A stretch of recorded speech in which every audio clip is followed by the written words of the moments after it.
പ്രിയപ്പെട്ട സുഹൃത്തുക്കളെ, അപ്പൻ്റെയും മോൻ്റെയും പുതിയൊരു വീഡിയോയിലേക്ക് സ്വാഗതം. ഇന്ന് ഞാൻ പറയാൻ വന്നത്, ഇന്ന് ഞാനും അപ്പനും വല്ലാണ്ടങ്ങ് വിഷമിച്ചു പോയി.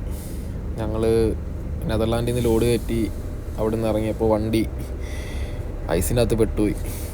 കാരണം നെതർലാൻഡിൽ ഈ വർഷം നല്ല രീതിയിൽ മഞ്ഞ് വീണിട്ടുണ്ടായിരുന്നു.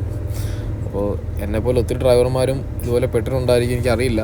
ഞങ്ങൾ ആദ്യമായിട്ടാണ് ഇതുപോലെ ഐസിൽ ഇങ്ങനെ പെടുന്നത്.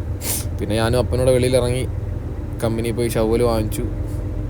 അപ്പൻ അപ്പുറത്തെ സൈഡിൽ കൂടെ ഒരു വിധത്തിൽ ഐസ് മാറ്റിക്കൊണ്ടിരിക്കുകയാണ്. ഞാൻ ഇപ്പുറത്തുനിന്ന് മാറ്റി ഒരു വിധത്തിൽ 2 വട്ടം ട്രൈ ചെയ്ത് നോക്കി. പിന്നെ അപ്പന് അവിടുന്ന് സ്റ്റാഫ് മറ്റേ കെമിക്കൽ കൊണ്ടുവന്നു. ഇവിടെ ഒരു ഉപ്പ് പൊടി പോലത്തെ ഒരു കെമിക്കലുണ്ട്, എനിക്കതിൻ്റെ കറക്റ്റ് പേരറിയില്ല.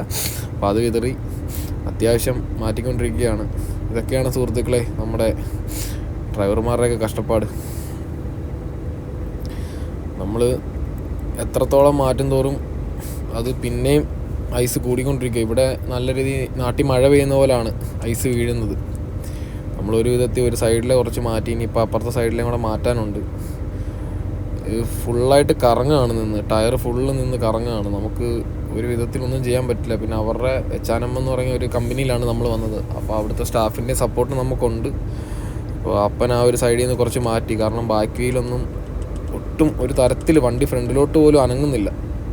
അവർ പിന്നെ കണ്ട ആ ഒരു കെമിക്കലൊക്കെ ഇട്ട് വണ്ടി നല്ല രീതിയിൽ പെട്ട് കിടക്കുകയാണ്. അപ്പോൾ ഞാൻ പറയാൻ ആഗ്രഹിക്കുന്നത് പറഞ്ഞാൽ, ഇതുപോലെ നമ്മുടെ സുഹൃത്തുക്കൾ ഒത്തിരി പേര് ഇവിടെ ഉണ്ട്. അപ്പോൾ അവരൊക്കെ മാക്സിമം സേഫായിട്ട് വണ്ടി ഓടിക്കുക, എനിക്കത്രേ പറയാനുള്ളൂ. കാരണം ഇത് കൈവിട്ട് വലിച്ച് പോയി കഴിഞ്ഞാൽ നമ്മുടെ കയ്യിലെങ്ങും നിൽക്കില്ല വണ്ടി. ബ്രേക്ക് ചവിട്ടിയാൽ പോലും കിട്ടില്ല. അപ്പോൾ റിട്ടാർഡൊക്കെ മാക്സിമം ഒഴിവാക്കുക. ഇപ്പോൾ ഒരു വിധത്തിൽ വണ്ടി കയറി, എന്തായാലും നമ്മൾ ഐസൊക്കെ മാറ്റി വണ്ടി ഒരു വിധത്തിൽ കയറി. ഇനിയിപ്പോൾ ഞങ്ങൾ നേരെ പോളണ്ടിലോട്ടാണ് പോകുന്നത്. അപ്പോൾ അടുത്ത വീഡിയോയിൽ ഞങ്ങൾ ബാക്കി അപ്ഡേഷൻ ചെയ്യുന്നതായിരിക്കും. അപ്പോൾ എല്ലാവർക്കും നന്ദി.